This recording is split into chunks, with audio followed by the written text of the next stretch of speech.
This episode of The Reasons I'm Broke is brought to you by Audible. Sign up today and get a free audiobook download and a 30-day free trial at audibletrial.com/nerdupmedia. There's over 150,000 titles to choose from, all available on your Android device, Kindle, and iPhone. Enjoy the show.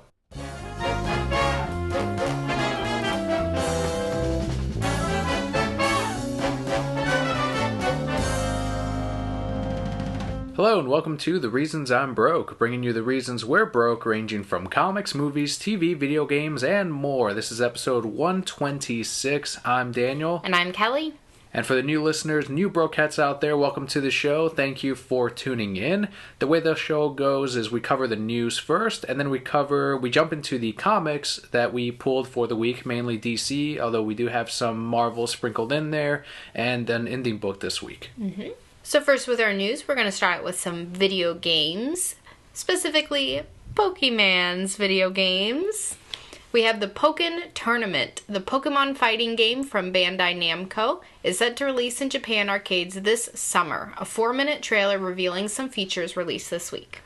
We had covered Pokken Tournament in the past. Still no word yet on whether it's coming to North America or not. Same makers as Tekken from what I remember, and you can definitely see that in the gameplay video. If you haven't checked it out yet, it is up on YouTube as well as on GameTrailers.com. Battles will be divided into two phases, the field phase and the duel phase, although the differences between the two are still unknown.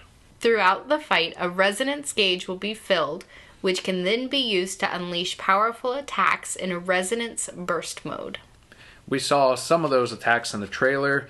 Pikachu did his Super Iron Tail. He was awesome. He went attack. pika pika pika pika pika pika pika pika. That was your favorite. None of the fighters you liked, No. even though some of them were from the original 151. But it was Pikachu. Yes. Tiny ass Pikachu. Yes. Going back, kicking people and shit. He didn't care. His little foot would do nothing, and he was just take that. Kneeing them. Yeah. He's a little badass Pikachu. Punching them at one point. Yeah. And it starts out, you see him and he's got his back to you, and you think he's gonna turn around and do his Pikachu smile, but nah, he's really pissed off. He is there to take people down and not take names.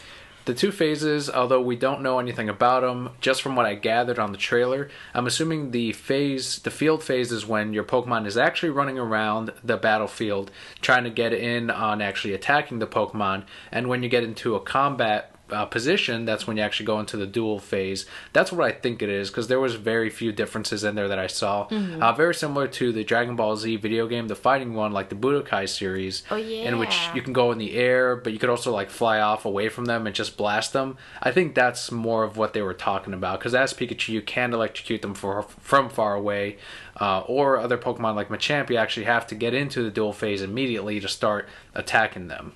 As Pikachu, you can do whatever you want to them right away. Whatever. Fighters so far include Lucario, boring. Machamp, Blaziken, boring. Suicune, boring. Gardevoir, super boring, and Pikachu. Yeah, Pikachu! So only Pikachu, right? Only Pikachu. That's the only one you need. How do you feel? Yeah, go ahead. You notice in this trailer, nobody was kicking Pikachu's ass. No, not once did they show Pikachu getting his ass. No, never. That's because everybody else. He's the favorite. Yeah, he is. If you're going to market this game, you're not going to show Pikachu getting his ass kicked. Exactly. If they had shown that, I'd be like, nope, done with this game. Unrealistic. You liked Machamp on there, though. Yeah, he was pretty cool. I like how Lapras popped out. Right, that's another thing. You can actually summon other Pokemon to, I guess, assist you in some way. I don't know if that's going to be like an item thing or if that's going to have anything to do with the resonance meter. But we did see Lapras come out and do like a surf attack to the other Pokemon. And then we saw some of the starters. Eevee was there. Yeah, Eevee was definitely there. Mm-hmm. So I want to see Bulbasaur come out, obviously. I don't think he's going to be a fighter. Are there any other fighters? He could smack people with his whips. He could.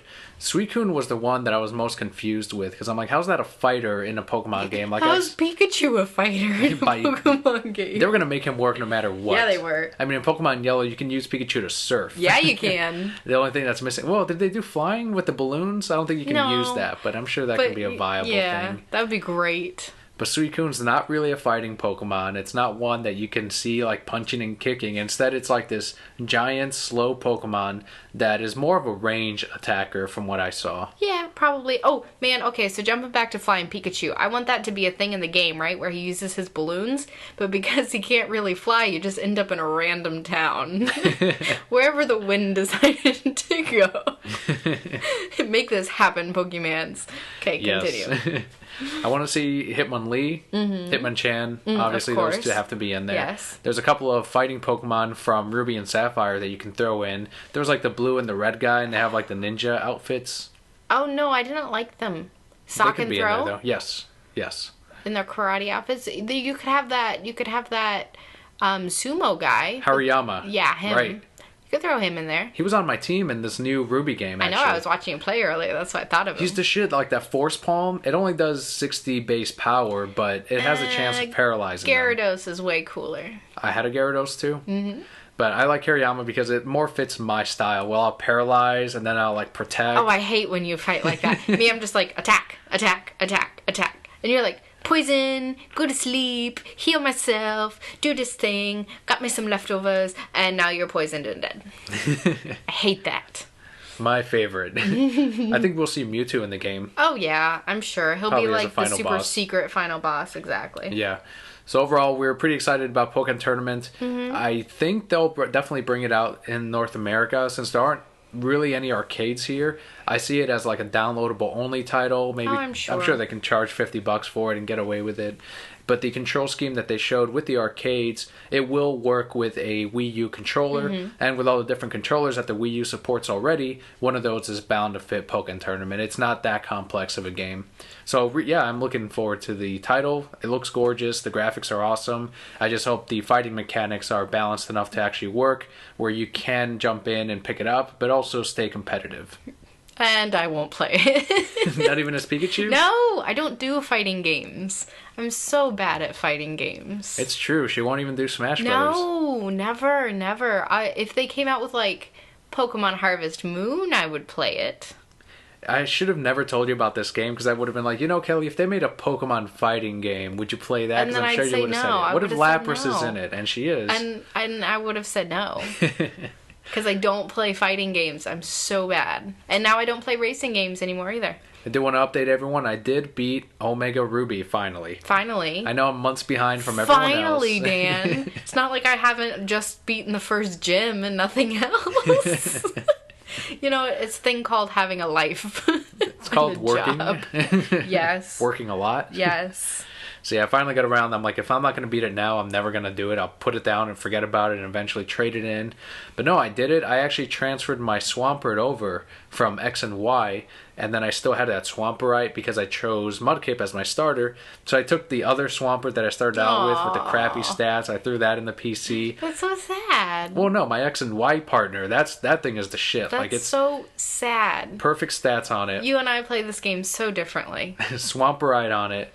That's my Mega Pokemon. Fucking huge ass arms. He like hits the ground when he comes out. He's like, he's like Phoenix Wright, like slamming his hand on his desk. You just forgot about that new Mudkip friend that you made. He meant nothing to you. I'll release him into the wild. No, he can't survive out there. I'll leave him in the PC forever. No, he'll die. He won't die in there. He will. Pokemon don't need love and food and affection. They're just there whenever you need them. That's why they added love and food and affection to the game. Which I do really like. I know you like that. I hated that feature, but... Now we can move forward with comic book news. Kelly and I actually, last week, we finished the Constantine season finale. Yes. And we're sad to see it go. Yes. I have finally admitted that I like something with the Constantine name, and that was this show, and I am so sad that it's over. They better renew for a second season. Finale I felt was weaker than the episode right before it. We got this weird story about this guy that was kidnapping little girls, strangling them, pretending to marry them, and sacrificing them up to a demon or something. Satan. Was it specifically Satan? Did they say? Okay. Yes, he was a Satanist. And then Constantine comes by and, they have to figure out who he is, how to stop him, and all that. And then the twist at the end, which I'm not going to spoil because you can still check this episode out on Hulu.com, kind of threw the whole series for a loop because there's some changes in characters that we really grew attached to as you went along. So it kind of left you in a cliffhanger because you want to see how this develops in the future and how everything that Constantine has been doing throughout the season may end up hurting him in the future. Okay, yes, I get that and I agree with you, but I still don't think this was weak because the whole message of the episode, without giving too much away, is that there comes a certain point where humans are no longer human and shouldn't be treated as such. That's true. And I thought that was great. Once I took a moment to think about that section of the episode, I was like, wow, this is like really dark and really true. So I thought it was amazing for that part. And then the end, like you said, totally threw me for a loop. And I was like, ah! Woo! But it made the previous episode make so much more sense. That as well, yeah. It was a really solid show, really solid season. Our favorite DC show, I think. We liked it more than Gotham. We liked it more than Flash. And hopefully it returns in some way, shape, or form. Do I think it will? No. Don't tell me those words. Say yes, Kelly, of course there'll be a second season. If it comes back, it'll probably be under a different channel with the same network. Say yes, Kelly, of course there'll be a second season. Of course, there'll be a second season of Constantine. Thank you. I cannot wait. Your favorite show, Constantine. I never thought I'd say that. I'm going to be 50 and like, where's that Constantine? Like, I turned into like a really old lady at 50. That's not that old. I'm going to be like 90. Like, where's that Constantine? Danny promised me there'd be another. So definitely check it out. If you haven't yet, up on Hulu, the entire season, we really recommend it. Some big news this week, too. Batman v Superman director Zack Snyder has tweeted the very first image of Jason Momoa as Aquaman. Yes, this went up last night. Late at night, I just going on my phone, and I'm like, what the fuck? Like, a couple of people had linked me on Twitter as well, and, I found the image. I'm like, holy shit, this is insane. He went, oh, who is this man? Well, obviously it was Aquaman, but the actual tweet from Zack said, there is only one true king, #UniteThe7. If you haven't seen the image, absolutely pull it up right now. I'm sure you have. It hasn't broken the internet quite like the Sony Spider-Man news, but it is interesting that it came a week after all of that commotion came out. Not related. No, of course not. Badass fucking image. I love the look they went with for this new Aquaman. All the girls on my Facebook lost their mind. They're like, hey. Have they seen Game of Thrones at all? I don't know. I just saw, like, people reposting the image with, like, oh, he can be my man. And I'm like, yes, I'm sure Jason Momoa will be your man. Not Aquaman, Jason Momoa. He is a good-looking man, though. Now, when they got him for this movie, Drogo from Game of Thrones, of course, this is sort of what I kind of imagined. Like, obviously they were going to work the tattoos into it because he does have them. They're very prominent. They're not going to, there's no way to hide them. Right. And then with the hairstyle that they went with, I love that they went with, like, the dreads. It's like half dreads and then just the long hair. Well, when you're living in the ocean, that salt water is not good for hair. Yeah, someone pointed that out online, too, because they're like, I don't like the hair. It's all, like, frizzy and stuff. And someone said, well, yeah, you're in the fucking ocean all day. But I think it helps in making him look, savage and tough. And he, from what it looks like, he's going to be the head of this underwater clan of aqua people, but not as sophisticated as we've seen in the Justice League cartoons or in the comic book. Way more savage. It's going to be exactly his character from Game of Thrones. Probably. If they have their own language, I think that would be awesome. And then he can pretty much say the same thing. Yeah. Perfect. Moon of my life, Batman. But then he's got to find some girl to do in the butt. Yeah. That's true. That's all I remember. I think that's what I walked in on the one time we were watching that show. And I'm like, oh, okay. And then there were siblings who were doing it too. Oh yeah, it's kind of a fucked up show. And they killed a kid.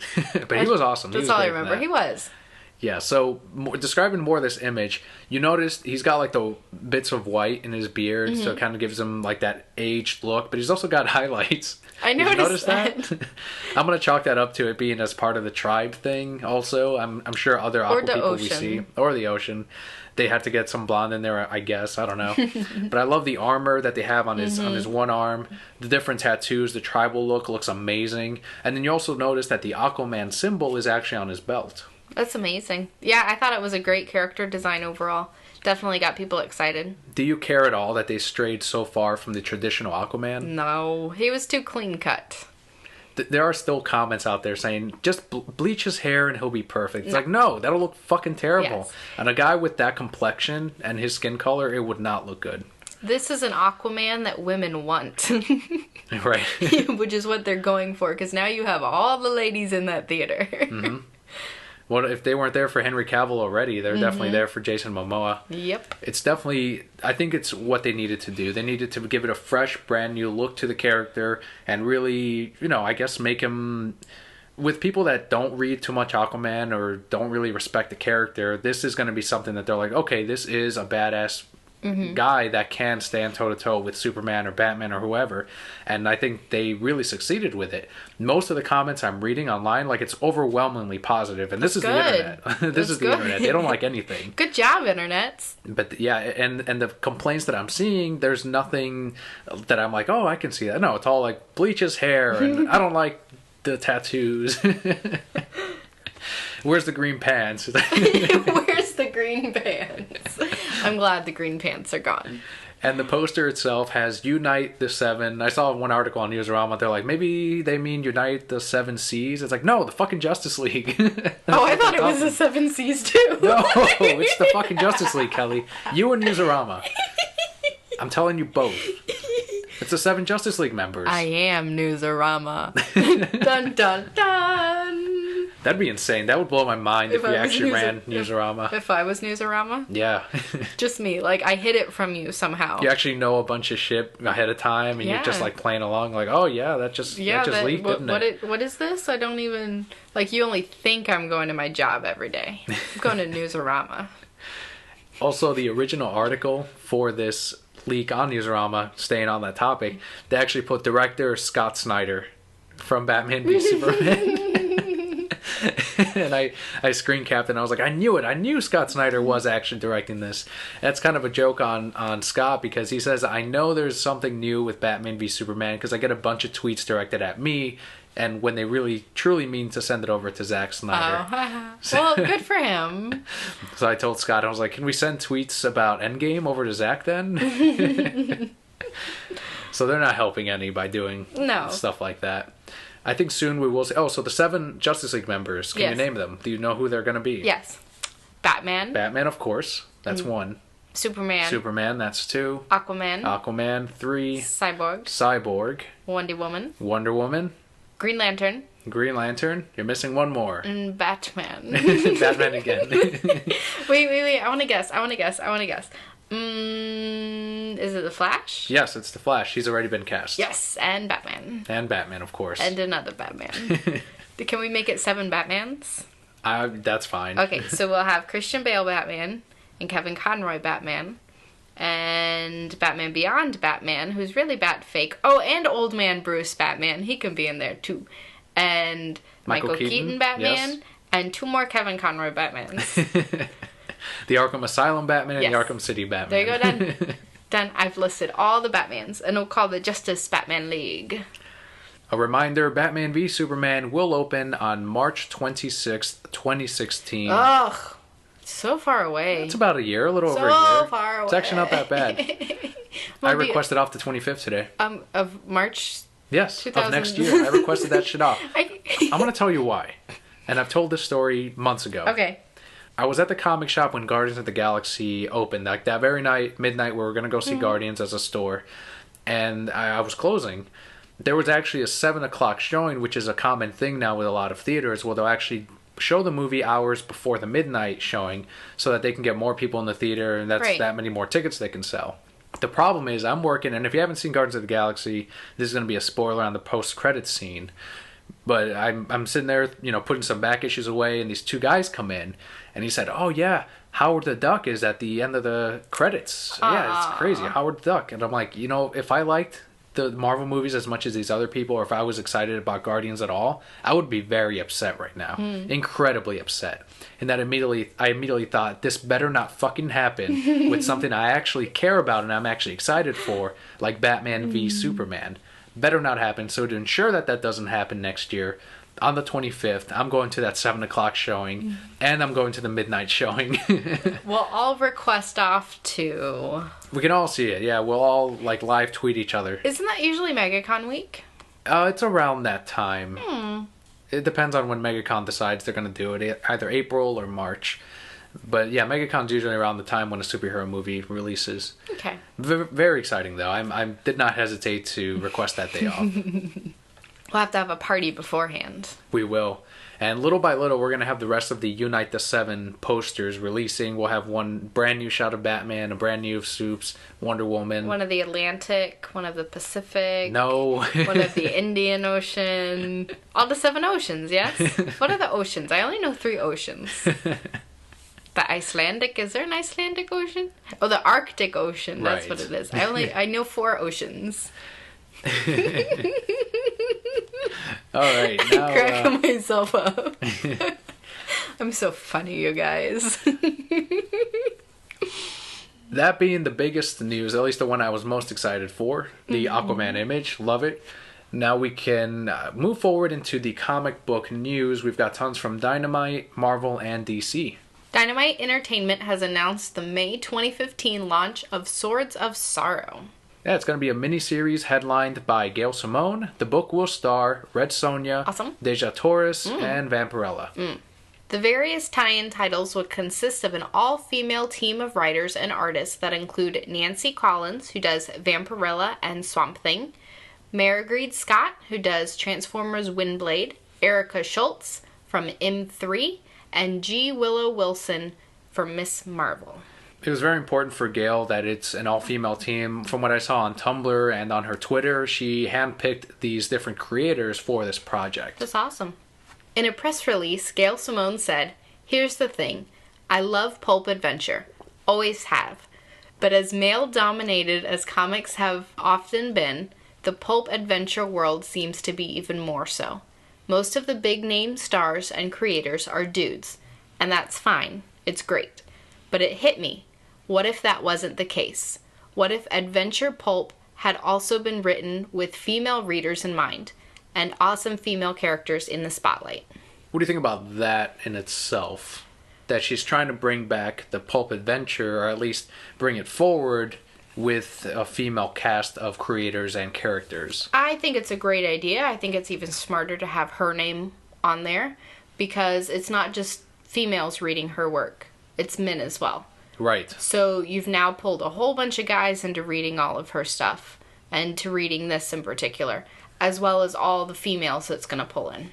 I definitely have more male subscribers. I mean, that's a thing in general. We have more male subscribers than females, but most of the readers that I bring up for Red Sonja, Gail Simone's Red Sonja, are male readers. And that's because they can still relate to the character, because she writes the character so well. She writes it as a regular character, and that's how it should be. And that's kind of the point that she's always been making about, characters like Batgirl or Red Sonja or anyone. And you said it before, and you pointed it out when she said it at MegaCon. She doesn't write great female characters. She just writes characters as they should be. And if you do it right, they're just going to be good characters. And that's why this is going to be successful.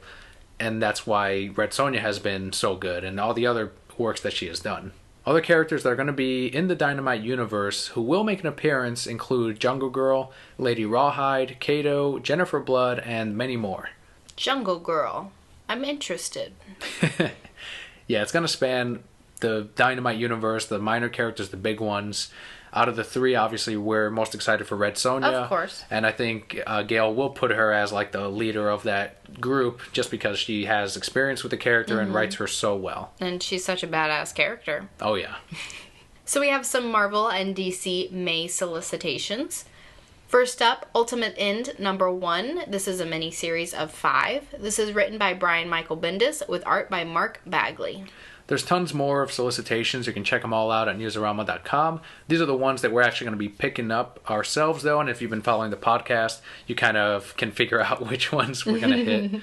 So the synopsis on Ultimate End #1, which is pretty big for me personally: Miles Morales and the rest of the heroes of the Ultimate Universe face final extinction. As the end of their world becomes inevitable, will the heroes' heartbreaking sacrifices make any difference? The dramatic end of an era begins here. Dun dun dun! What Cataclysm should have been. Yes. I think this is going to be Miles Morales moving into the main universe. What other characters in the Ultimate Universe do you want to see him take with him? Do you think it'll just be Miles? Or do you want to see maybe his girlfriend and his friend actually go over as well? Maybe Cloak and Dagger? I love Cloak and Dagger. I definitely think his father needs to go with him. The other two, his girlfriend and his friend, while I love both of them, I feel his father is essential to his growth as Spider-Man. And so if I can only choose one, I would pick his dad.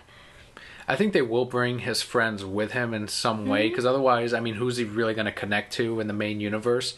And you can tell that Brian Michael Bendis really loves the characters, loves using that dynamic with Miles. But on a personal note, I read the Ultimates from the very beginning. I dropped off over some time because the book started really, really falling in quality. And Ultimates was my first one. Obviously, Ultimate Spider-Man I picked up very shortly after. And finally, all of these are coming to an end, and I think it is about time. Like we said last year with Cataclysm, that's when it should have ended. But if anything's going to stay and actually continue, it should be Spider-Man. It should be Ultimate Spider-Man, Miles Morales. Even if you want to throw in Ultimate Peter Parker somehow, which I don't think they're going to do. I think they'll leave him in the Ultimate Universe. But keep Miles. He's way too hot of a character right now to have him end with the rest. And I think that's obviously what's going to happen. Yeah, I agree. We also have Secret Wars #1 and 2 relating to the end of the Ultimate Universe there. It's written by Jonathan Hickman and art by Esad Ribic. The synopsis is, the Marvel Universe is colliding with the Ultimate Universe, and neither will survive. All that remains is Battle World. Dun dun dun! Not the Dome. Battle World. I might give these couple of issues a shot. I do want to see how both worlds are going to end and how both characters on both sides are going to have to say goodbye to people that they do care about. Which characters are going to make it, which ones aren't. And I think it'd be really interesting if both sides kind of blamed one another as they went. Obviously they're going to unite eventually, but each of their world is so important to them. Yeah, I agree. That would be really cool. They need to turn these into a movie also, an animated movie. And then somebody needs to make a music video to the song Collide. I don't know that song. Do, do, do, do. You don't remember the 90s? Actually, I think it was the early 2000s. Far from the 90s, I guess. That's pretty close. I felt like it was the 90s. Was that the full song? You don't remember Collide? No. Even the best fall down sometimes. You don't know that song? Yeah. Somehow find you and I collide. Do, do, do, do, do. Marvel Universe. Somebody make this for me. I don't know what you're singing now. If you knew what it was, you would have gotten mad because I'm just merging them together. You always merge my songs. Just let me. You haven't merged my new Usher song though, so that's good. I'll figure it out. No, you won't. Yes, I will. I'm never singing it for you again. Next book we're getting, and this is on the DC side. So as far as Marvel, I know they did throw in Old Man Logan, which is great. We're not personally going to pick up many of those, mainly the Ultimate stuff. But again, you can see the full list on newsarama.com. Convergence, Harley Quinn #2. We're already picking up the first one, obviously. Written by Steve Pugh, art by Phil Winslade and John Dell. Harley Quinn, Catwoman, and Poison Ivy fight Captain Carrot and his amazing zoo crew to the death. Exact same synopsis as the first issue. Yeah, of course. But I love the cover. It has Harley Quinn in her classic outfit, the one that it's our favorite one. Like, that is Harley. And she has Captain Carrot tied up to, I guess, a dartboard or something, like an oversized one, and she's just throwing carrots that are going through the dartboard. And he's like, holy shit, like, every time she nearly misses. That's awesome. I feel with Captain Carrot, they have a whole lot of opportunity to do something really Looney Tunes. That would lend itself really well to that. And I don't know that that's what they'll do. I'm just happy to see the Sirens back together. Absolutely. Same here.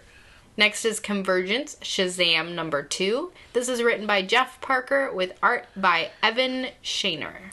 The synopsis to this book: the shining city of Fawcett takes on the murky gaslit world of Gotham City as Captain Marvel finds the Victorian-era Batman prepared to take on the mightiest of mortals. That is Gotham by Gaslight. You did not finish the ending of that correctly. Finish it for me then. Okay. Captain Marvel finds the Victorian-era Batman prepared to take on the mightiest of mortals. This looks really fun. These are fun. Something as bright as Shazam, Captain Marvel, especially that era that they're using, into the world of Gotham by Gaslight, which is a really dark story. Really awesome, by the way, if you can check it out, if you haven't yet. I think it's going to be a fun title, and yeah, we absolutely have to get it. The last book out of the solicitations that we will be getting months from now is Convergence Action Comics number 2, written by Justin Gray, art by Claude St. Albin and Sean Parsons. Will Superman and Power Girl meet their demise at the hands of Red Sun Wonder Woman? Anything to get Red Sun characters back done, I'll read it. I know it probably won't be as good as, what Red Sun, the actual work is, but it would be fun to just see them back on the pages with their awesome, costumes. The characters themselves are great. And Red Sun Wonder Woman especially was really interesting to see in that story. I know you did you read Red Sun? Mm-hmm. Yeah, it's been a long time, but yes, I really, really enjoyed that book. I loved, most of all, the whole concept of what if he was 12 hours late. Yeah. Like that, or 12 hours early, whatever he was. That small, seemingly insignificant amount of time made a world of difference. It did. Red Sun Superman and All-Star Superman are my personal two favorite Superman stories. So this is all good stuff. He loves Batman in both of them, so it's okay. He really does. And that is our solicitations, the ones that we're going to be picking up. Let us know what you're excited for on Twitter @ReasonsI'mBroke or on Facebook.com/TheReasonsI'mBroke. And we did have a Twitter user who asked us a question of the week. This comes from @John72Text, who says, what are your favorite female lead characters and need their own book? Longtime listener, John, thank you very much for the question. Immediately, my mind went straight to Poison Ivy. That's where my mind went. Get out of my mind. Yeah, Poison Ivy. We've already got Catwoman and Harley Quinn, who've been holding their own books. Let's complete the Sirens, give Poison Ivy her own series. Some may think maybe she wouldn't be able to sustain her own book, but I think if you cross them over with Catwoman or Harley Quinn, especially since they're so close together, and Harley Quinn is such a hot character in readers' minds and obviously in sales, I think you could give Poison Ivy the boost that she would need to actually sustain a series for at least for over a year. I would like to see them do something along the lines of She-Hulk. So She-Hulk, it's mainly a lawyer story where other things are fit into that. Well, Poison Ivy's a botanist. Have her be a scientist. Have her trying to discover things. She lives this other life outside of just going around and destroying things to try and save the environment. Have her in an actual role where she can do that, and then maybe on the side we need to bring out Poison Ivy and do something a little illegal to get our way. That was the main one for me. Did you have any others that you think could actually sustain a series or that you would actually like to see in a comic book? I would love to see Strix. I know she's with other people, but I love the character of Strix. I think she would be difficult to have in her own book because she doesn't speak. Yeah, absolutely. I think they're doing great things with her in Secret Six. Obviously, Gail Simone invented the character, loves the character enough to have her in this brand new team. And, I mean, we've said it before. We came to this book for Gail Simone and Strix. Those were the two things. And now we're discovering new things about these other characters that she's building around them. And yeah, Strix is the anchor for that book for us. But now it's well, actually, there's these other characters too that are awesome. And I agree, absolutely. Strix is one of my favorite New 52 characters. Mine as well. And it's so unexpected too, because it came out of the Court of Owls story. Then it was just a one-off character. And boom, she was really interesting and relatable and oddly sweet, even though she's this crazy assassin. She'll immediately kill if something is threatening her friends. Did you have any others?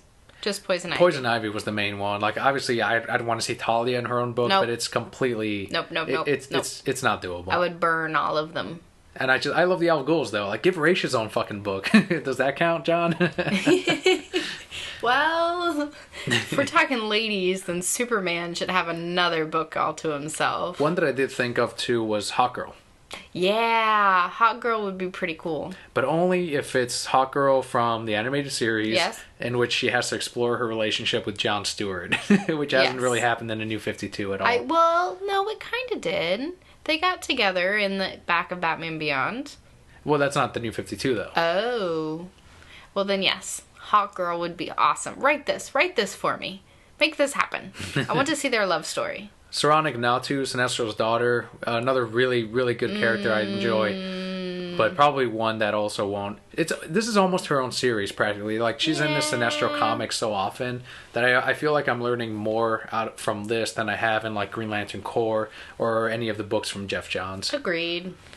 Thank you so much, John, for the question. As always, Brokettes, you can submit your questions to us through Twitter, Facebook, Instagram, wherever you can find us. Mm-hmm. And that'll do it for our news this week. We can move into a very important segment I like to call The Road to MegaCon. Man, I'm on it with these voices today. You are. Good for me. Every week we're going to be highlighting a guest that is coming to MegaCon. Obviously, they're helping out Raisins on Broke show, and we're helping them out. Guest of honor, Stan Lee. Woo! See him before he's gone. It's such a shitty thing to say, but I have a lot of customers say that too. They're like, "Oh, Stan Lee's going to be there. I might as well get that he's signature." He's going to live forever. I tell them every time, I'm like, "They're going to outlive us. Yes. He's going to outlive us. He's going to live forever, and good for him." He's also a vampire. That's fine. Along I'm with okay Jeff with Goldblum. that. Like, and I'm just happy that he's a vampire who made himself look old. Just to fool us all. Yeah, like he could still be really young looking, getting all the ladies, but he's like, nah, I'm satisfied. He's still getting the ladies. Go ahead and think I'm a real old man. So, he is known to millions as the man whose superheroes propelled Marvel to its preeminent position in the comic book industry. Stan's co-creations include Spider-Man, The Incredible Hulk, X-Men, The Fantastic Four, Iron Man, and many more. Needs no intro. He'll be there. If anything, kids even know him now. He's popped up in the cartoons. He's in all the Marvel movies. All the Marvel movies. Everyone knows Stan Lee. His image is everywhere. Remember, MegaCon will be April 10th through the 12th at the Orange County Convention Center. You can get your tickets at megaconvention.com. A quick reminder about another convention that we have coming up, Omni Expo. It will be May 22nd through the 24th at the Rose and Crown Hotel in Orlando, Florida. We'll have our very own panel there, Nerd Up Media Podcasting 101. It won't be just us. We'll also have the Read Pile there, Lazy Gaming Guys, and those two jerks. It's going to be a lot of fun. And finally, our last sponsor message comes from Audible with our Audible recommendation of the week, which is, hey kids, comics. That sounds real creepy. Hey kids, comics. So this is an anthology featuring the true life secret origins of comic book pros, TV and film writers, authors, journalists, and other people from all walks of life, detailing why they love comic books so much. This audiobook is free with your trial when you sign up at audibletrial.com/nerdupmedia. Brokettes get a free audiobook download of their choice along with a free 30-day trial. Again, that's audibletrial.com/nerdupmedia. Really helps us out. Costs you nothing. In fact, you get a free audiobook out of it. Mm-hmm. Good stuff. And with that, we can move into our comic book pull list of the week. We're going to start out with Lumberjanes number 11. This is written by Shannon Waters and Noelle Stevenson with art by Carolyn Nowak, and colorist is Marta Lejo. Our only independent book this week, but I think Lumberjanes is continuing on this upswing. I know a couple of issues back I wasn't as impressed with the series anymore, but they've started to get into this new arc, and I'm assuming this is a result of them, like after they got their ongoing status, they no longer had to finish up that miniseries that they first started out with. Now they can actually take their time and explore these characters and tell the story. In fact, we're focusing on two characters right now and their romantic relationship. Which is awesome. I'm so happy that they've done this because I feel like this relationship is shied away from a lot in comics. It is. It's obviously a gay relationship, which we don't see a ton of in comics, although that is changing. We've talked about it in the last couple of weeks. Comics are starting to reflect the world around us, and with Lumberjanes, it's no exception. It's a really fun, entertaining story. It's funny, and like we said, the characters are being fleshed out, and now it's on the upswing again. Mm-hmm. We are caring about the characters. We're caring about the story, although for you, it's been more solid throughout than it was for me. Yes, the last issue we had of that last arc I felt was pretty rough. But I really enjoyed what they've done with this. They're transitioning between the 3 girls who are just goofing off at camp and the 2 who are on an adventure and learning about each other as they're going forward in this relationship. And then we got the weird bear lady, who I really like. She's pretty cool. She's awesome. She's pretty groovy. And it's just a lot of fun, and I'm really excited to see what happens next. Marvel is next, Miles Morales Ultimate Spider-Man number 10, written by Brian Michael Bendis, art by David Marquez, and colors by Justin Ponsor.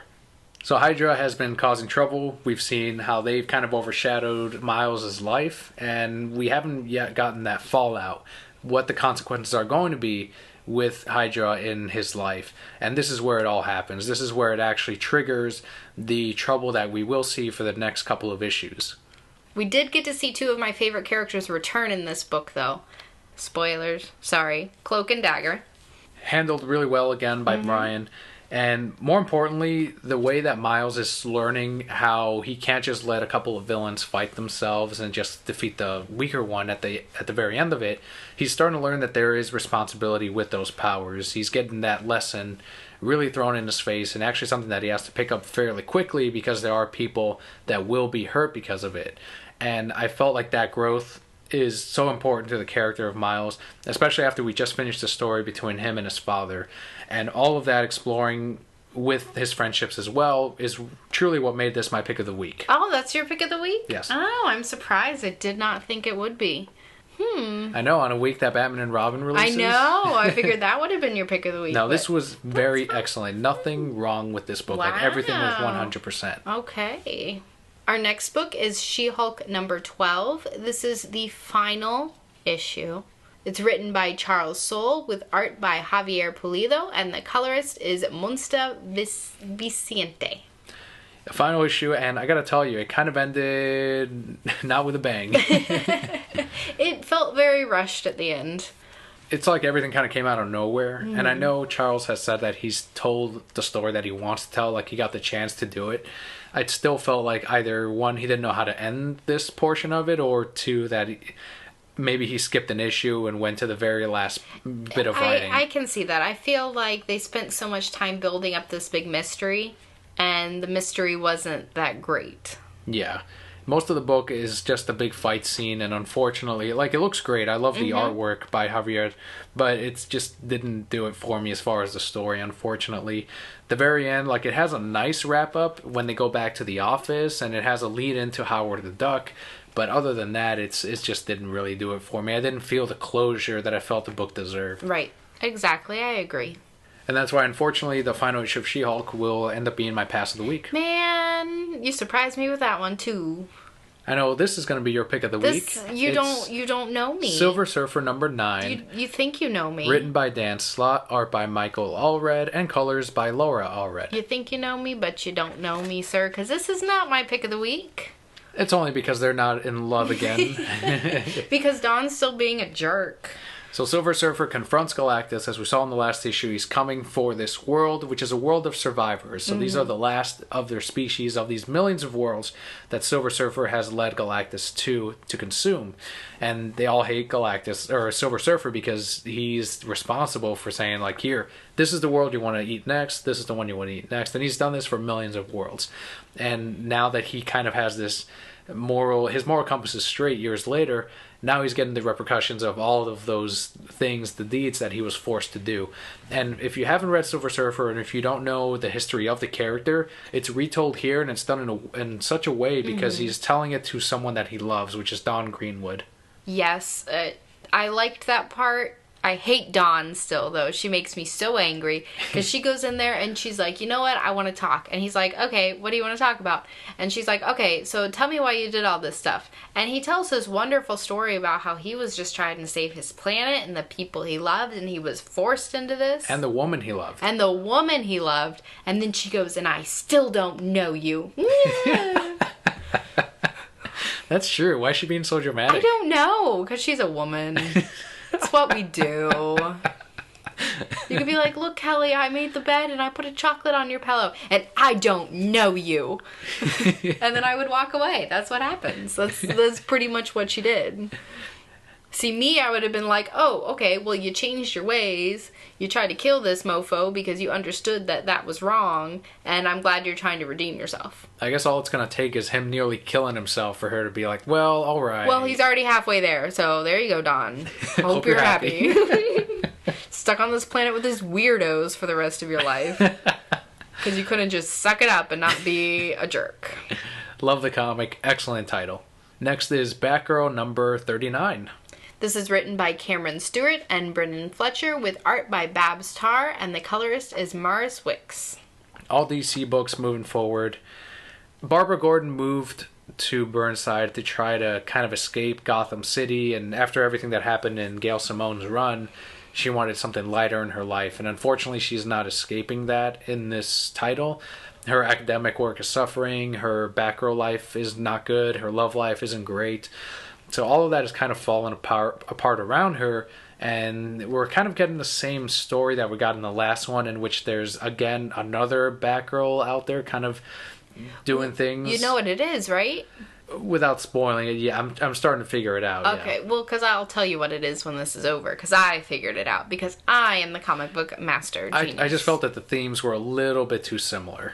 I guess. I think the whole point of this book is, in a roundabout way, highlighting how dangerous the media is, how it twists things, and how we're putting too much reliance on it. Outside of that, though, her relationship with Black Canary and the rest of her roommates, I felt was really strong. And one, it got me excited for the Black Canary book, but two, it felt like she was actually repairing some of these relationships with these characters that she kind of had a falling out with. Well, you get to see her grow in this too, which I think is great and important, because if a character's static, then they're not interesting. At the very end, you also get a small preview of the Batgirl Endgame one-shot. We talked about that a while ago. Endgame is going to have a ton of tie-ins. All the Bat books are going to have Endgame in the title, and we're going to see how those characters deal with the Joker affected people throughout town. And I'm excited to see how Batgirl actually deals with it. Mm-hmm. Our next book is the one that should have been Dan's pick of the week, but he's drinking some funky juice. It's Batman and Robin number 39. This is written by Peter J. Tomasi with art by Pat Gleason and Mick Gray, and the colorist is John Calise. Still a really good title. Like, it's definitely my runner-up for pick of the week. But Miles was just so perfect.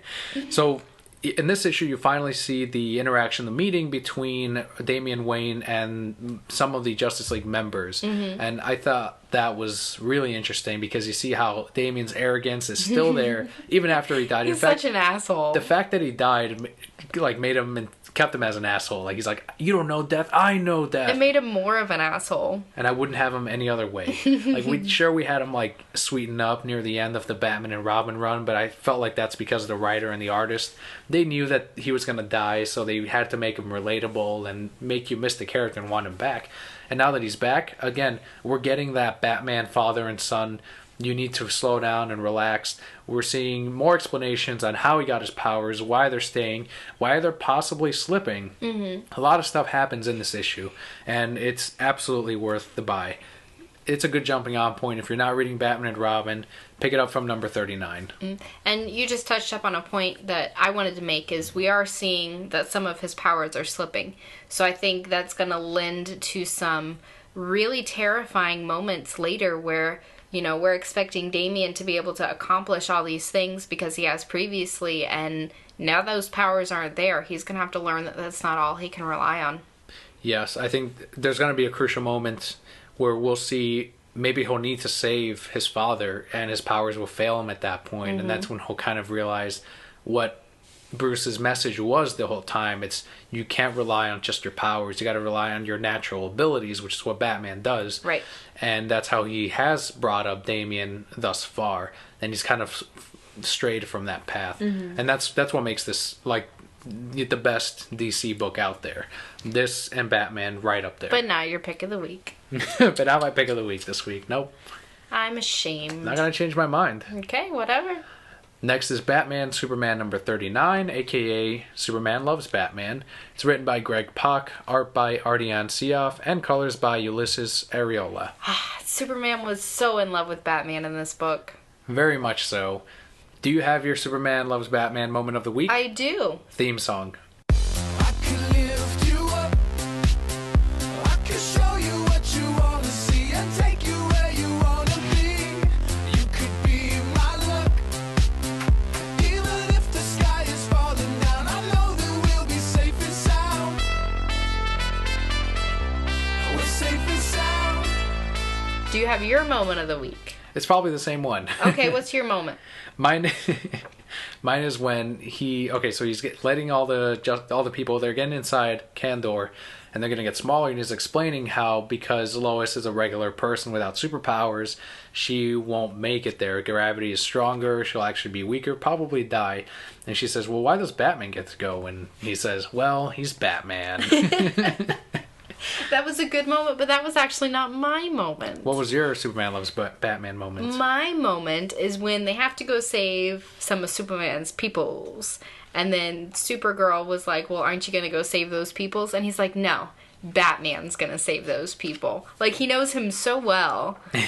He's like, nah, he'll save him for me. It's like, that's not why he's saving them, but you can believe that. You just know Batman well enough to know that he's going to go destroy this stuff. But this is when we see who's been behind all of this. Who is Superman's Joker? So far, it doesn't look like it is a character we've seen before. I'm gonna go ahead and say it is a brand new character, although his or her face is actually wrapped up. Can I tell you who I thought it was? Who'd you think it was? I thought it was Hush. It does look like Hush. I'm like, Hush, what are you doing? Stop this. Go back to Batman Eternal. You're being silly. Yeah, I think it's still very possible that he can take off the bandages, and it is one of Superman's old villains. Can you take off the bandages and it's Hush in bandages? This would be perfect. You'd be doubly fooled. But yeah, it's just Superman dealing with... Okay, so the people of Kandor have been told that Superman is actually the villain, that he's the one keeping him in this bottle, and he's responsible for the destruction of... At least his family is responsible for the destruction of Krypton. It's very interesting because it's going back to the roots of Superman, but you have Batman there as well, kind of helping out, and Supergirl, who's as angry as ever. Like, this is why she was a Red Lantern for a little while there. Yeah, very strong book. Always love that Superman Loves Batman moments. Yep. Without those Superman Loves Batman moments, would we enjoy the book as much? We would find them. They would always be there. There's no without. They're always there. They've been there since the beginning of time, and they will continue to be there. I love that Greg Pak on Twitter. He'll acknowledge every other tweet I talk about with Batman, Superman, but if it's Superman Loves Batman, like he'll ignore it. Like he won't even. Because he knows it's the truth. He's like, oh, they figured us out. Can't let DC find out what's going on in this comic. Next is Justice League number 39. This one's written by Jeff Johns with art by Jason Fabok, and the colorist is Brad Anderson. We ended up going with the Dustin Nguyen Harley Quinn month cover. Say that again, please. Dustin Nguyen. Thank you. Yes, amazing cover. I love how Harley is almost in her old costume. Almost. Not quite. Everyone else looks like they came straight out of Batman Lil Gotham. Lil Gotham by Dustin Nguyen. Beautiful watercolor image. That's the one we went with. The story itself, it's continuing the Amazo virus. It actually concludes all of it. And I think it speaks volumes about how even though Lex is pretty much... He lost their trust at this point. He's still willing to save the world when it comes down to it. Well, yeah, if there's no world, what's he going to run? Yeah, but there's been stories in the past where that's not a concern of his, and at this point he does want to be a team member still. At least that's what the impression I got out of it. And then at the very end of it, you do get the New 52 creation or solidification of the Amazo version of the story. And it's obviously not a spoiler because we've talked about Amazo in the last couple of issues of Justice League, but you see how he comes about at the end of this story. And I think his design is really cool too, once they got rid of all that gnarly stuff. Yeah.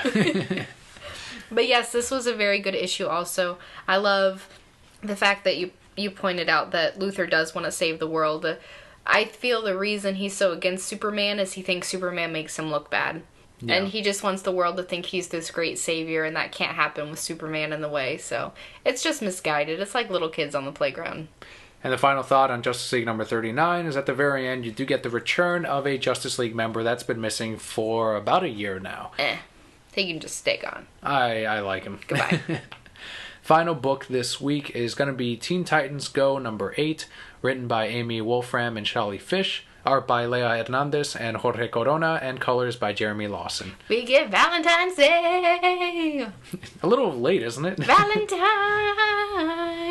This should have come out the same way because that Harley Quinn. Valentine's! Honestly, I wasn't that impressed by this issue. Really? I thought it was so much fun. I felt the payoff in both stories were not as strong as they have been in the previous ones. I don't know, I guess. I still thought this book was a whole lot of fun. I love seeing Robin pining for Starfire, and she's so oblivious to it, so she goes off with somebody else, and then Robin just has to eat ice cream. And the second story about the giant television, like, I did enjoy the parodies of real shows that we have today. I thought that was really clever because they point out how silly they really are at the very foundation of it. I like the reality TV show where they only have one knife and $30,000. How will they survive? Because that's really how they are. Yeah, pretty much. I don't know though. Like even that one, it was just like okay, and that's over. They didn't have that payoff. I don't understand what happened with both of those. It's still an entertaining book. I know kids love it. We sell a lot at the comic shop all the time. I'm always having to order more of Teen Titans Go, whatever they have. I'm like, yeah, give me 3 copies of each.